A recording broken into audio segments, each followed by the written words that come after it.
Bule ini nurut diajak makan prasmanan di acara kondangan oleh warga. Beredar sebuah video yang memperlihatkan dua bule diajak makan di sebuah acara kondangan yang viral di media sosial. Video tersebut pertama kali dibagikan di TikTok, kemudian diunggah lagi oleh media viral lainnya, salah satunya akun Instagram @lambetura. Dalam video yang berdurasi 52 detik tersebut, tampak suasana di sebuah pesta pernikahan. Ada beberapa tamu undangan juga duduk di dekat pintu masuk. Kemudian dari kejauhan terlihat dua orang berkulit putih berjalan menuju tenda pernikahan. Keduanya berpenampilan santai, dengan kemeja putih dan celana pendek hitam serta membawa tas ransel. Kemudian ada seorang pria berkemeja batik lengan panjang memanggil kedua bule yang sedang jalan-jalan di sekitar lokasi resepsi pernikahan. Seorang pria tersebut menyuruh kedua bule itu untuk menikmati hidangan resepsi tersebut. Lucunya, kedua bule itu menurutinya.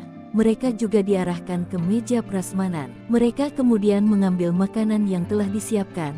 Kedua bule itu hanya tersenyum melihat keramahan warga yang ada di sekitar lokasi. Di lokasi tampak ada banyak ibu-ibu tamu kondangan yang memperhatikan kedua bule ini sambil tersenyum dan turut mempersilakan mereka untuk makan. Kedua bule pun hanya bisa senyum-senyum. Raut wajah mereka tampak kebingungan, lalu mengambil piring di meja sajian makanan. Unggahan ini pun viral dan makin menggambarkan keramahan warga Indonesia terhadap orang asing. Namun belum diketahui di mana peristiwa tersebut terjadi.